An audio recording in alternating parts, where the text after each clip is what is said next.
L'arrivée de nouveaux entrants comme Airbnb, Blablacar perturbe l'économie de différents métiers. Alors aujourd'hui, légitimement, avec la grève des taxis, on peut se poser la question, est-ce que la pharmacie, Xavier, va être ubérisée ? Est-ce que la pharmacie peut être ubérisée ? Pas vraiment. Si on entend par ubérisation, c'est un peu le mot maintenant à la mode, ubérisation, qu'est-ce que ça peut vouloir dire ? C'est surtout dans un premier temps un échange de services entre particuliers. C'est-à-dire que des particuliers peuvent prendre le rôle que certains acteurs traditionnels peuvent faire. C'est le cas d'Airbnb par rapport à des groupes tels que Accor ou d'autres hôteliers. C'est le cas évidemment, vous l'avez dit, de Blablacar. C'est le cas d'un certain nombre d'acteurs. La pharmacie, effectivement, est une organisation de services également, mais elle est encore très axée sur la molécule. Est-ce que ce sera toujours le cas plus tard ? Peut-être pas, probablement pas. Donc aujourd'hui, le médicament la protège, si l'on peut dire, la molécule physique, le médicament protège la pharmacie d'une ubérisation. Est-ce que ce sera toujours le cas dans le futur ? Peut-être pas. Toutefois, si on entend par ubérisation le côté un peu low cost, et c'est un peu ce qu'on entend aujourd'hui de façon assez commune, c'est-à-dire qu'il y a derrière toute cette nouvelle économie une volonté également d'afficher du low cost.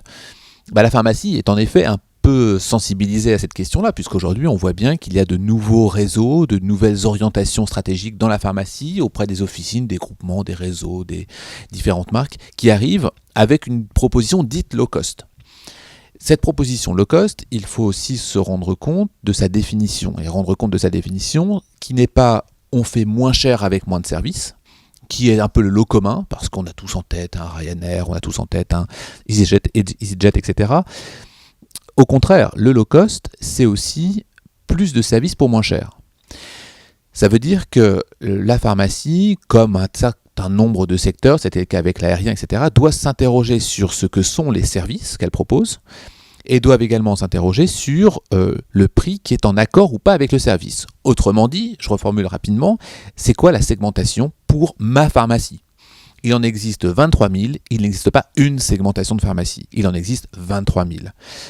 On peut exagérer sur le 23 000, ça va être un petit peu moins que 23 000, il y a peut-être un certain nombre de pharmacies en trop, je ne sais pas. En tout cas, il y a une segmentation à penser pour son officine et pas en général. Une segmentation pour la pharmacie, ça veut dire quoi ?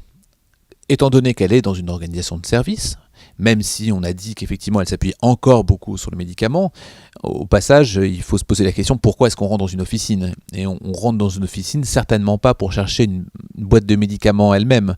On rentre dans une officine pour aller chercher de la santé avant tout. Il s'avère qu'on en passe par un médicament, pas une boîte de médicaments, mais on cherche avant tout la santé. Si d'autres propositions arrivaient dans le futur en disant voilà la santé sans le médicament, on prendrait la santé.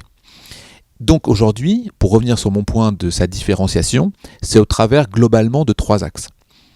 Effectivement, il y a une boîte, il y a un prix, il y a un endroit de distribution qui est l'officine, et puis il y a également une forme de communication autour de l'officine. Sa différenciation donc ne peut pas être là, puisque l'officine est universelle aujourd'hui. Il n'y a aucune officine qui se différencie d'une autre.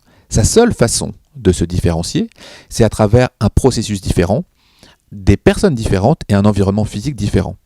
À ce titre-là, Uber, puisque c'est ce que vous citiez tout à l'heure, est exceptionnel, puisque le processus est différent à travers une application. Les personnes sont différentes, elles sont toutes habillées différemment, elles sont toutes plutôt aimables, elles sont dans un esprit de service extrêmement fort.